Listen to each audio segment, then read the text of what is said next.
आइए अब प्रारंभ करते हैं परीक्षा की संरचना, पैटर्न ऑफ एग्जामिनेशन। आपको 3 घंटे 15 मिनट का कुल समय प्राप्त होगा, जिसमें 15 मिनट आपको OMR पत्रक को भरने के लिए प्राप्त होगा। परीक्षा के कुल अंक 100 होंगे। प्रश्न पत्र 2 भागों में बटा होगा। सेक्शन ए में आपको प्रश्न संख्या 1 से 100 तक या 100 प्रश्न दिए रहेंगे। आपको इन 100 प्रश्नों में से किन्हीं 50 प्रश्नों का ही उत्तर देना होता है। अतः आपको एक एक अंक के 50 प्रश्नों के उत्तर देने होंगे। प्रश्न पत्र के दूसरे भाग अर्थात सेक्शन बी में लघु उत्तरीय और दीर्घ उत्तरीय प्रकार के प्रश्न रहेंगे। लघु उत्तरीय प्रश्नों में 2 अंक के कुल 30 प्रश्न दिए रहेंगे, जिनमें से आपको 15 प्रश्नों का उत्तर देना होता है। वहीं दीर्घ उत्तरीय प्रश्नों में 5 अंक के 8 प्रश्न दिए रहेंगे, जिनमें से आपको किन्हीं 4 प्रश्नों का उत्तर देना होता है। आपके प्रश्न पत्र में अंकों का विभाजन इस प्रकार होगा। वस्तुनिष्ठ प्रश्न 1 अंकीय 50, लघु उत्तरीय प्रश्न 2 अंकीय 15, दीर्घ उत्तरीय प्रश्न 5 अंकीय 4, अर्थात कुल 100 अंकों का प्रश्न पत्र होगा। अब चर्चा करते हैं पाठ्यक्रम अर्थात सिलेबस की। हमारा पाठ्यक्रम 2 भागों में विभाजित है, माइक्रो इकोनॉमिक्स और मैक्रो इकोनॉमिक्स। सबसे पहले हम लोग माइक्रो इकोनॉमिक्स अर्थात व्यष्टि अर्थशास्त्र या सूक्ष्म अर्थशास्त्र पर चर्चा करेंगे। व्यष्टि अर्थशास्त्र का पाठ्यक्रम जिन बिंदुओं पर आधारित है उनमें शामिल है परिचय अर्थात माइक्रो इकोनॉमिक्स से परिचय। उसके बाद हमें उपभोक्ता के व्यवहार का सिद्धांत पढ़ना है।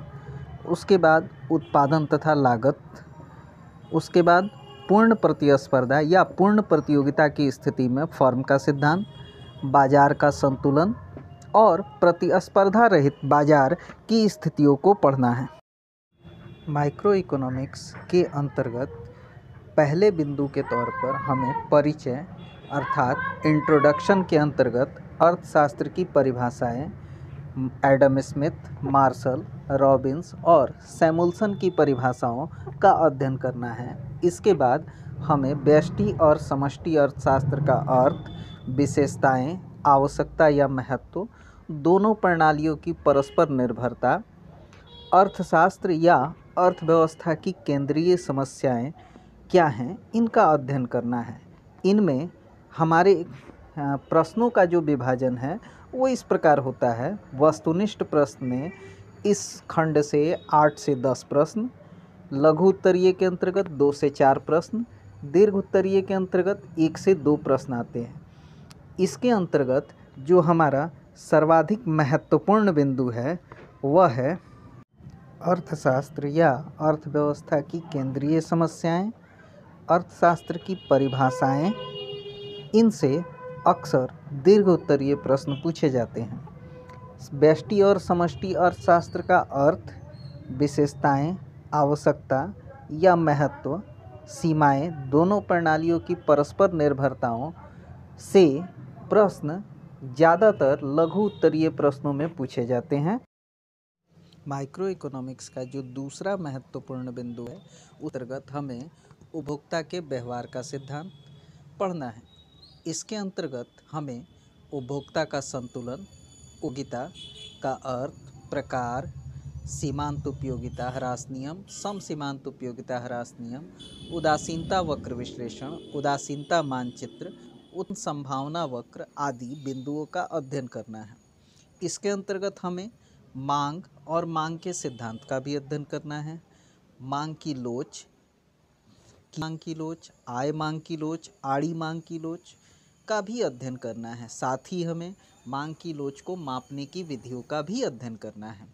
अब अगर हम इस खंड के अंतर्गत प्रश्नों के विभाजन की बात करें तो वस्तुनिष्ठ प्रश्न के रूप में 7 से 9 प्रश्न, लघु उत्तरीय के रूप में 5 से 7 प्रश्न और दीर्घ उत्तरीय के रूप में 2 से 3 प्रश्न पूछे जाते हैं।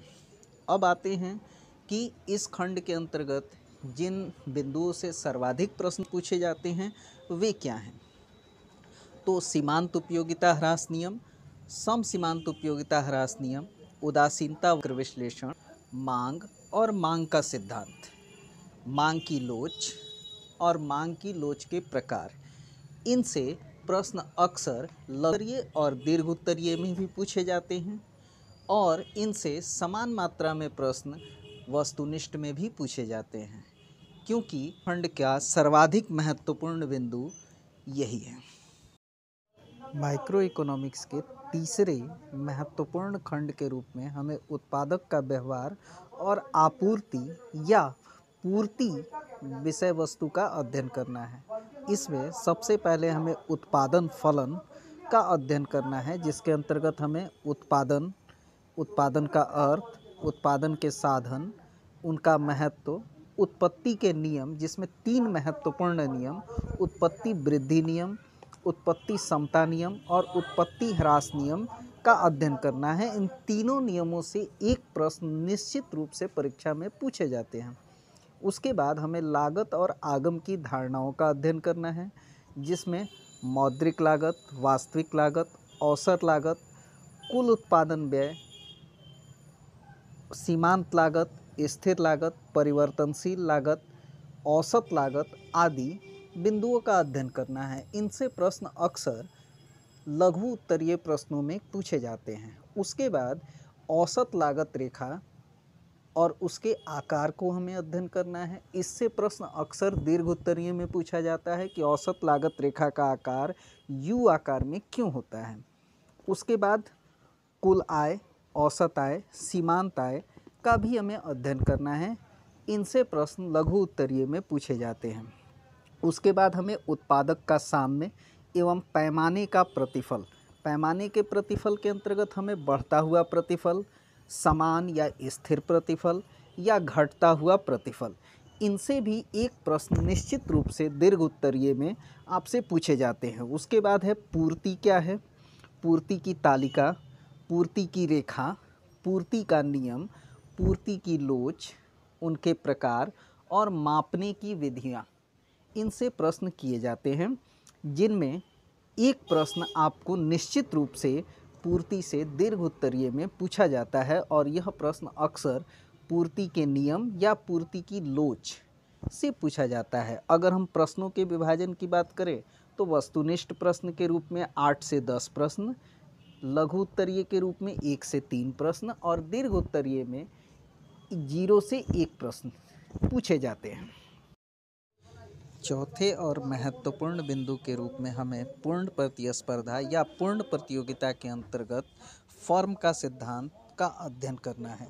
इसके अंतर्गत हम बाजार, बाजार का अर्थ, बाजार के तत्व, बाजार के विभिन्न रूप, पूर्ण प्रतियोगिता, अपूर्ण प्रतियोगिता, एकाधिकार, द्वयाधिकार, अल्पाधिकार और एकाधिकारात्मक प्रतियोगिता का अध्ययन करेंगे। साथ ही साथ हम लोग पूर्ण प्रतियोगिता के अंतर्गत मूल्य निर्धारण के भी सिद्धांत का अध्ययन करेंगे। साथ ही साथ अगर हम इसमें महत्वपूर्ण बिंदु को देखें तो इसके अंतर्गत हमें मुख्य रूप से पूर्ण प्रतियोगिता के अंतर्गत मूल्य का निर्धारण कैसे होता है, इसका अध्ययन करना है। पांचवें और महत्वपूर्ण बिंदु के रूप में हम लोग बाजार संतुलन का अध्ययन करेंगे। इसके अंतर्गत हमें मुख्य रूप से मांग और पूर्ति के संतुलन का अध्ययन करना है। इसके बाद हमें बाजार मूल्य और सामान्य मूल्य का भी अध्ययन करना है। छठे और अति महत्वपूर्ण बिंदु के अंतर्गत हमें प्रतिस्पर्धा रहित बाजार अर्थात अपूर्ण प्रतियोगिता, एकाधिकार, द्वयाधिकार, अल्पाधिकार और एकाधिकारात्मक प्रतियोगिता के अंतर्गत मूल्य का निर्धारण कैसे होता है, हमें इसके सिद्धांतों का अध्ययन करना है। अब अगर हम प्रश्नों के विभाजन की बात करें तो इन तीनों खंडों में हमें वस्तुनिष्ठ प्रश्न के रूप में 5 से 7 प्रश्न, लघु उत्तरीय के रूप में 4 से 6 प्रश्न और दीर्घ उत्तरीय के रूप में 1 से 2 प्रश्न पूछे जाते हैं। अब अगर हम इसके अंतर्गत मुख्य रूप से आने वाले बिंदुओं की बात करें तो पूर्ण प्रतियोगिता से एक दीर्घ उत्तरीय प्रश्न निश्चित रूप से पूछा जाता है, क्योंकि यह माइक्रो इकोनॉमिक्स का एक महत्वपूर्ण बिंदु है। इसके बाद अपूर्ण प्रतियोगिता के अंतर्गत एकाधिकारात्मक प्रतियोगिता, और एकाधिकार, इनमें से प्रश्न निश्चित रूप से पूछे जाते हैं। साथ ही साथ बाजार संतुलन से एक प्रश्न दीर्घ उत्तरीय में अवश्य ही पूछा जाता है। आप लोग इसका अध्ययन निश्चित रूप से करें।